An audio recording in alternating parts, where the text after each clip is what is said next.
Hey, what's happening, guys? Good morning. You've tuned into Rules for Rebels. Today we're talking Amazon merch. I got an email. Somebody was looking for some advice for like SEO for Amazon merch. Although I think this would kind of carry over to all print-on-demand platforms. Etsy, eBay, Redbubble, Spreadshirt, Teespring, all these.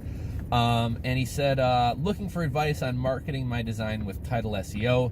He goes on to say, so I play around on Illustrator. I made a cool design with no words of just a woman with crazy hair with her hands in an okay gesture shape over her eyes. Now, the biggest problem with selling designs is targeting a niche. I can't just add a picture to a shirt and say illustration. What can I add to give me a target audience? What word, what title?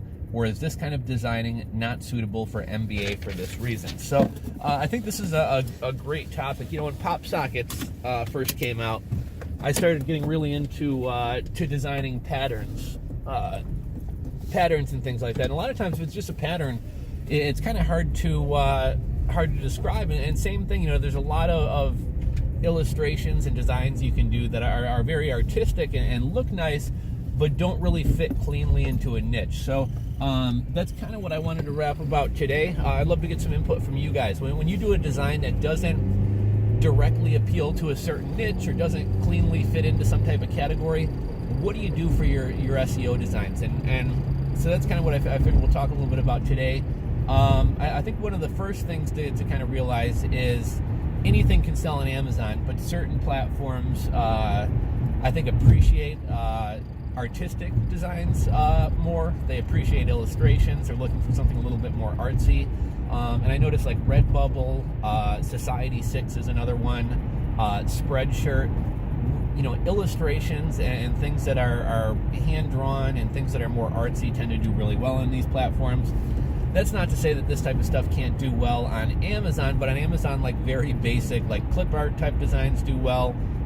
Basic text designs. You don't need to add a lot of variation in your text. You don't need to change colors. There doesn't need to be a lot of thought into the layout. Like literally like a one-word shirt or a shirt with just a phrase and impact lettering can do really well on Amazon. So that's not to say not to do these designs on Amazon, but again, you are going to have to get these designs in front of somebody. As far as the more artistic things, one of the downsides of Amazon is you can create your own brand and you can start stacking or building shirts within that brand. One of the nice things about Redbubble and really most of the other print-on-demand platforms is you have your own store page, right? And people can heart your designs or like your designs. People can follow you as an artist. And so I would say, definitely do Amazon merch, but put a focus on designing on Redbubble or something like that. And if people enjoy your art, they're going to start following your account. And when new stuff comes out, they're going to see your new designs that come out. I know on some of these platforms, you can even send out a newsletter to people who follow you. So you can say, here's a bunch of new designs.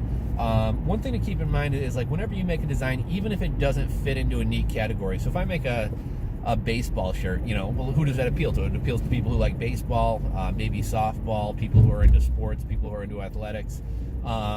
So that one's pretty easy, but even something like a dabbing unicorn, whoever started making it, now dabbing animals is a thing, dabbing pugs, dabbing unicorns, dabbing, goats, whatever. But think about the first person who started doing dabbing animals or dabbing avocados.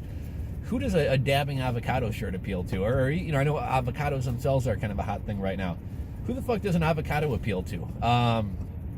Even if your design doesn't necessarily have a following or a clean niche to fit into, if I were making a shirt with an avocado on it or a shirt that said Avocadoholic or something like that, who might like that? So possibly vegans, vegetarians, people into healthy eating, people who like nature maybe, people who like Mexican food. I could use keywords about tacos. I'm guessing the avocado stuff seems to appeal to women more. And I would say probably younger women. So, great shirt for a college student. Great for millennials. Great shirt to get your friend for their birthday. Start thinking about who would wear your shirt, and then start targeting keywords that they might be searching for. So, in the example of a woman with long hair doing the OK sign, hipsters, fashionable. Fashionable might be a word you could throw out.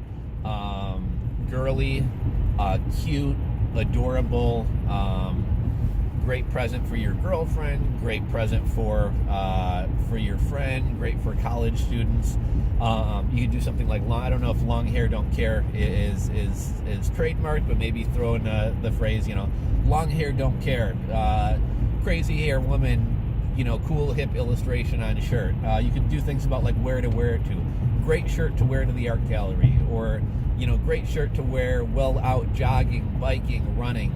You almost kind of get into the keyword stuffing thing without keyword stuffing. I feel like as long as you can turn your bullet points or your description into a readable sentence, you can get away with keyword stuffing. So if I made some type of athletic shirt, or even like a city-themed shirt, like a Chicago shirt or whatever, great shirt to work while you're jogging along the lakefront, running through your neighborhood, playing soccer down at the park, playing volleyball at Montrose Beach. I'm able to kind of hit all these different kind of Chicago keywords. In terms of designs, I went through a little phase where I was doing a lot of pop socket designs that were kind of that very like 90s kind of inspired design look. I think it's called, there's actually a name, think about like the Saved by the Bell. I don't know, screen captures the right way, but the squiggly lines and triangles and bright neon colors. Pretty much that entire design movement was, I want to say they were called the Memphis Group. Some design company out of Italy kind of created that whole like 90s vibe. But if I were to make like a 90s kind of themed pop socket, and it's just like a pattern, like who does that really appeal to, right? It's not baseball, it's not football, it's not whatever. So I might do something like great for people who love the 90s, great for 90s kids, streetwear, urban, fashionable, bright. A lot of time, if I did a design that was kind of more like digital or kind of computer inspired, futuristic, great for nerds, dorks, geeks, computer science majors, coders, developers will love this shirt. Great shirt to work while you're building your website. Try to start looking at like who would wear your shirt, and then start tailoring your keywords to kind of that audience. And I would say, probably the vast majority of designs don't fit necessarily cleanly into a niche a lot of times. Yes, sports ones are going to fit easily.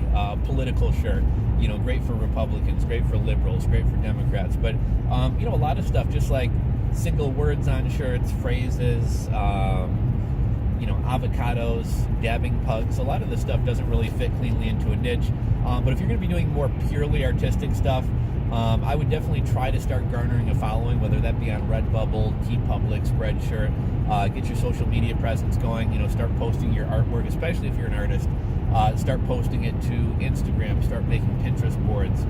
Start sharing your art on Facebook. Kind of start to kind of build a following. And in those people, once you have a following, the keywords and SEO is always going to be important for bringing in new people. But once you have a following, they like your work, they like your style. And they're going to, continue to follow you and see the new stuff that you put out. Think about an artist like Banksy, for example. Like, I think Banksy definitely has kind of a theme to his work. It's definitely kind of like equality, inspirational, motivational, a little bit of like social commentary on injustice and things like that, and also kind of like anti-consumerism, anti-materialism. But it doesn't necessarily neatly fit into a niche, but he's got a huge following. But for some of these Banksy paintings and things like that, you could do, great for unconventional people, great for minimalists, great for people into anti-consumerism. With pretty much any design, whether we're talking a word, a pattern, an icon, or just a random illustration, you can almost always come up with some good keywords by thinking about who's likely to buy this shirt, and then tailoring, kind of tailoring your SEO around them. But I'd love to get your guys' input. Go ahead and drop some comments down below. Let me know, when you're designing something that doesn't cleanly fit into a specific niche, how do you come up with your keywords? What's kind of your overall SEO strategy?